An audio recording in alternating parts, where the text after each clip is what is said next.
pandemic.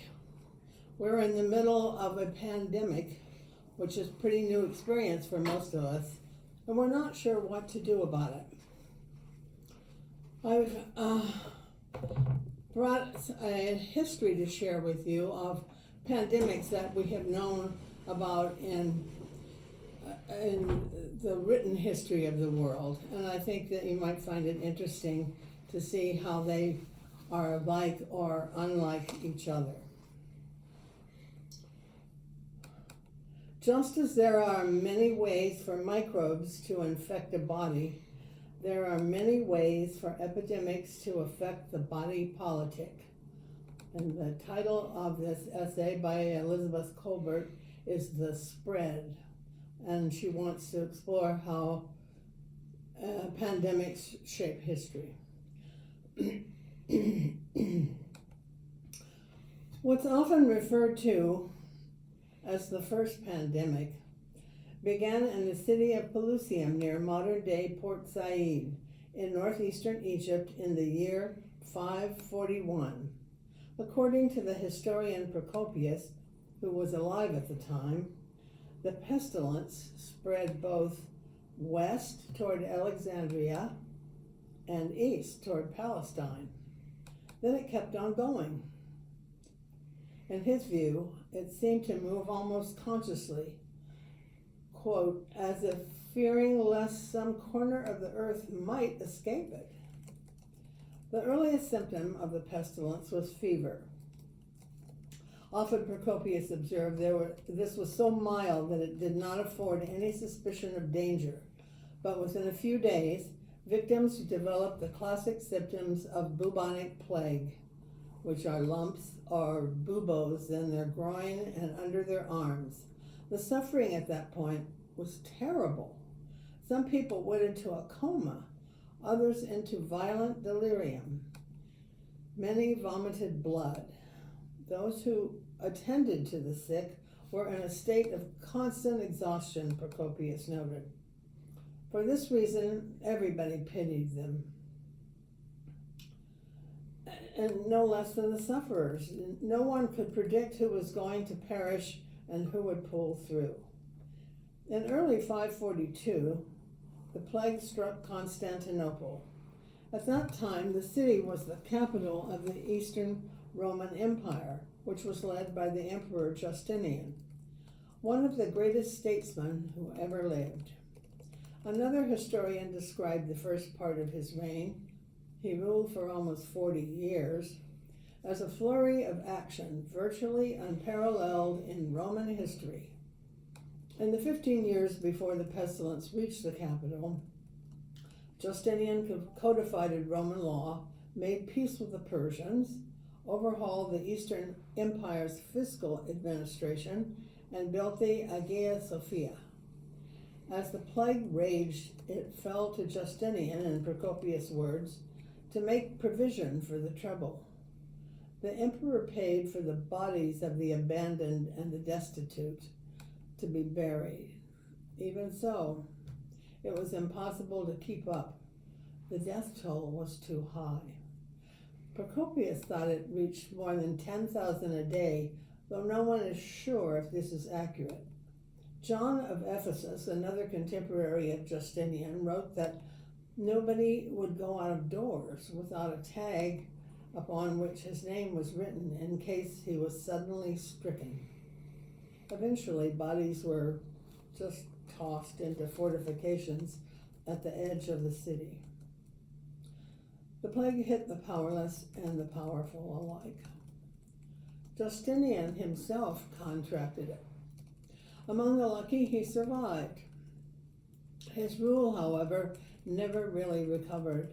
In the years leading up to 542, Justinian's generals had conquered much of the western part of the Roman Empire from the Goths, Vandals, and other assorted barbarians. After 542, the emperor struggled to recruit soldiers and to pay them.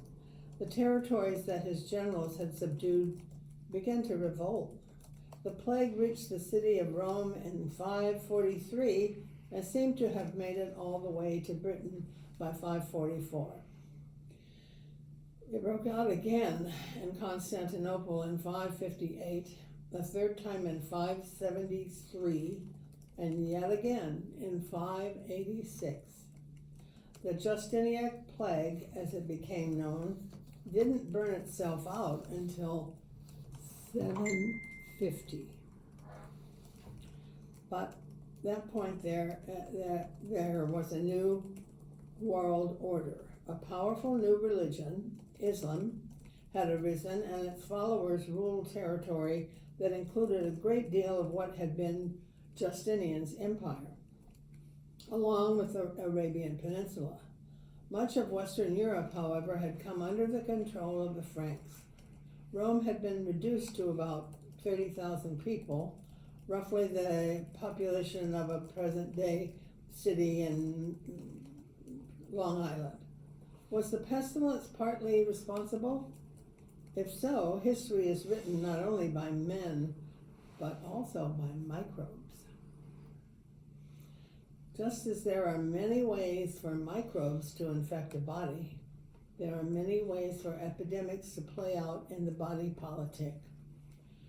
Epidemics can be short-lived or protracted, or, like the Justinianic plague, recurrent. Often they partner with war. Sometimes the pairing favors the aggressor, and sometimes the aggressed. Epidemic diseases can become endemic, which is to say, constantly present, only to become epidemic again, which is to say that they're carried to a new region or when conditions change.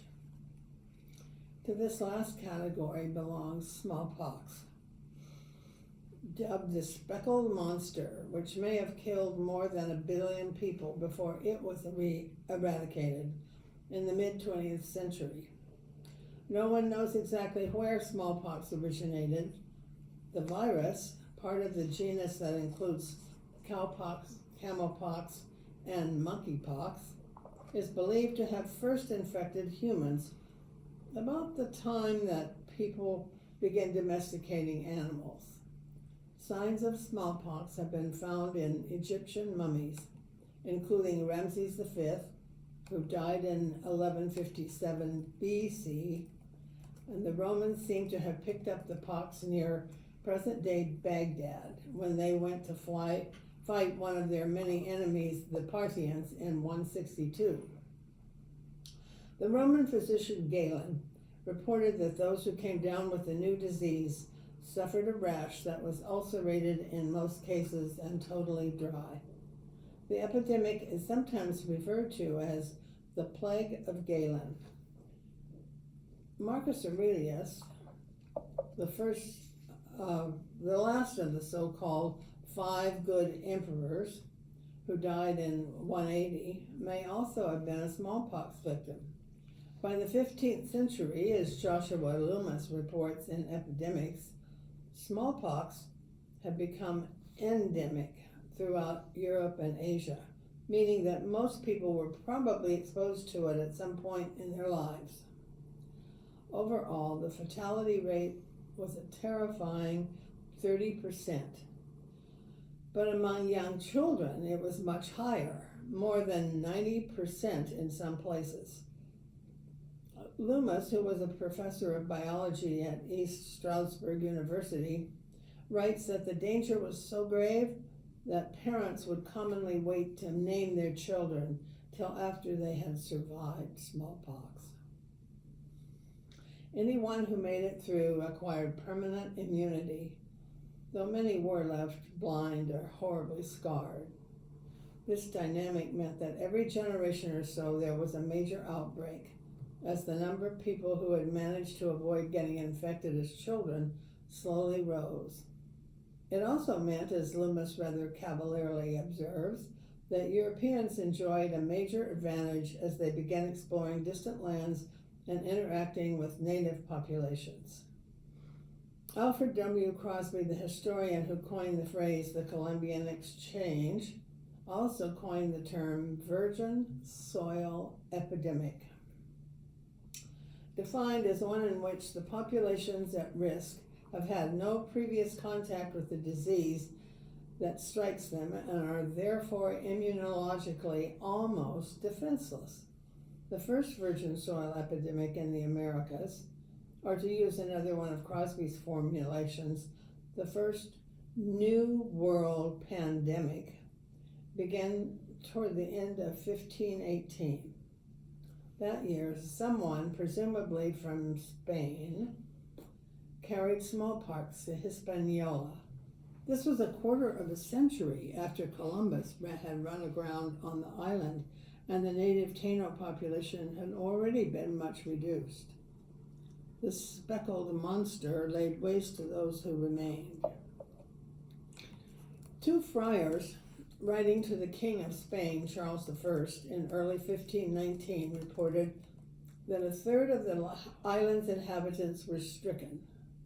Quote, "It has pleased our Lord to bestow a pestilence of smallpox among the said Indians, and it does not cease." From Hispaniola, smallpox spread to Puerto Rico. Within 2 years, it had reached the Aztec capital in what's now Mexico City, a development that allowed Hernan Cortes to conquer the capital in 1521. A Spanish priest wrote, "In many places it happened that everyone in a house died, and as it was impossible to bury the great number of dead, they just pulled the houses over them." Smallpox seems to have reached the Inca Empire before the Spaniards did. The infection raced from one settlement to the next, faster than the conquistadores could travel. It's impossible to say how many people died in the first New World pandemic, both because the records are sketchy and because Europeans also brought with them so many other virgin soil diseases, including measles, typhoid, and diphtheria. In all, the imported microbes probably killed tens of millions of people. The discovery of America was followed by possibly the greatest demographic disaster in the history of the world. William M. Denevan, a professor emeritus at the University of Wisconsin-Madison, has written that this disaster changed the course of history, not just in Europe and the Americas, but also in Africa. Faced with a labor shortage, the Spanish increasingly turned to the slave trade. The word quarantine comes from the Italian quaranta, meaning 40.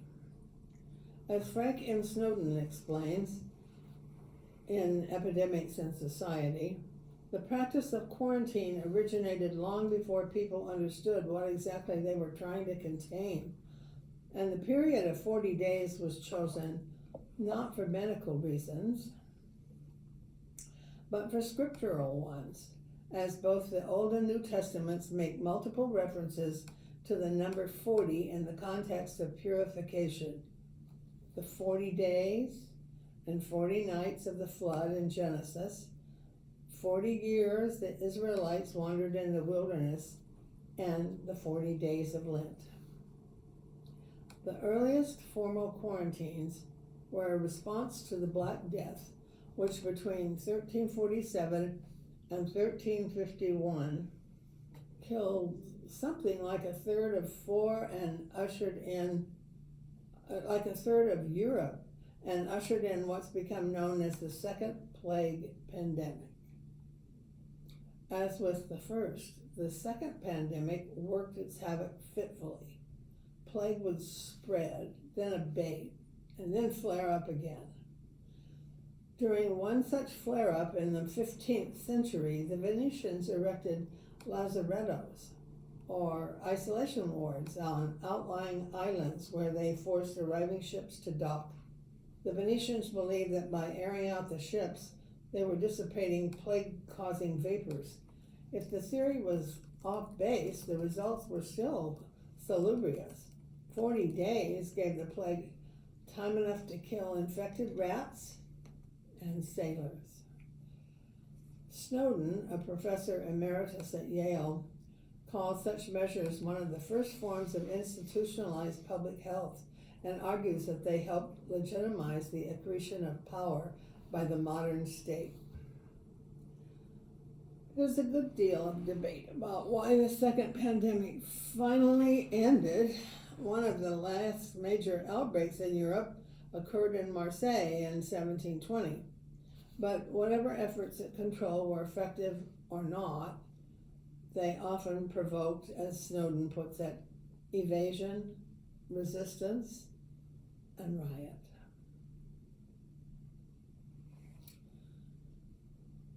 They still do. The fear of being separated from loved ones prompted many families to conceal cases, and in fact, those charged with enforcing the rules often had little interest in protecting the public. Consider the case of cholera.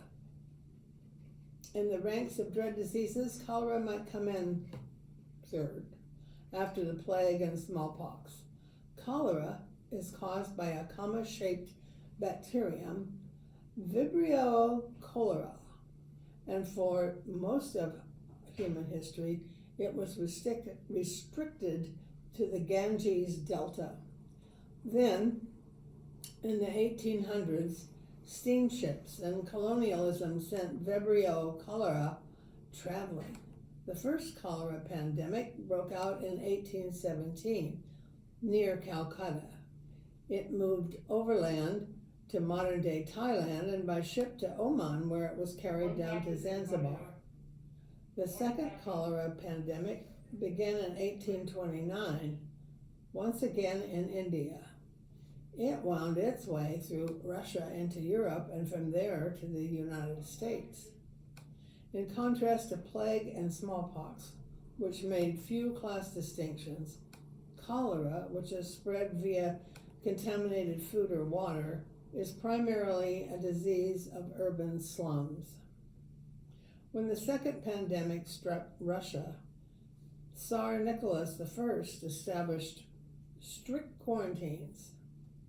This may have slowed the spiral of spread, but they did nothing to help those already infected. The situation, according to Loomis, was exacerbated by health officials who indiscriminately threw together cholera victims and people suffering from other ailments. It was rumored that doctors were purposely trying to kill off the sick. In the spring of 1831, riots broke out in St. Petersburg. One demonstrator returning from a melee reported that a doctor had got a couple of rocks in the neck. He sure won't forget us for a long time. The following spring, cholera riots broke out in Liverpool. Once again, doctors were the main targets. They were accused of poisoning cholera victims and turning them blue. Cholera has been called the Blue Death because those suffering from the disease can get so dehydrated that their skin becomes slate-colored. Similar riots broke out in Aberdeen, Glasgow, and Dublin. In 1883, during the fifth cholera pandemic, the German physician Robert Koch established the cause of the disease by isolating the Vibrio cholerae bacterium. The following year, the pandemic hit Naples. The city dispatched inspectors to confiscate suspect produce. It also sent out disinfectant squads, which arrived at the city's tenements with guns drawn. Neapolitans were understandably skeptical of both the inspectors and the squads. They responded with an impressive sense of humor, if not necessarily a keen understanding of epidemiology. Demonstrators showed up at City Hall with baskets of overripe figs and melons. They proceeded to consume the forbidden fruit in enormous quantities, while those who watched applauded and bet on which binger could eat the most. 8 years later, while the fifth pandemic raged on, one of the most violent cholera riots broke out in what's now the Ukrainian city of Donetsk. Scores of shops were looted and homes and businesses were burned. The authorities in St. Petersburg responded to the violence by cracking down on workers accused of promoting lawlessness. According to Loomis, the crackdown prompted more civil unrest, which in turn prompted more repression, and thus, in a roundabout sort of way, cholera helped set the stage for the Russian Revolution. The seventh cholera pandemic began in 1961 on the Indonesian island of Sulawesi. During the next decade, it spread to India, the Soviet Union, and several nations in Africa. There were no mass outbreaks for the next quarter century, but then one hit Peru in 1991, claiming 3,500 lives.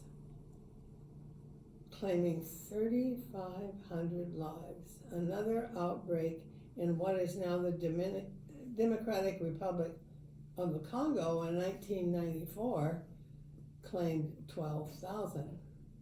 By most accounts, the seventh pandemic is ongoing.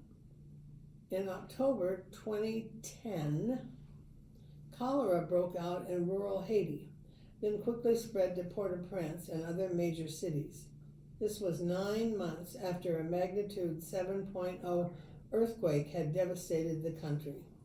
Rumors began to circulate that the source of the outbreak was a base that housed United Nations peacekeeping troops from Nepal. Riots occurred in the city of Cap Haitian. At least 2 people were killed, and flights carrying aid to the country were suspended. For years, the UN denied that its troops had brought cholera to Haiti, but it eventually admitted that the rumors were true.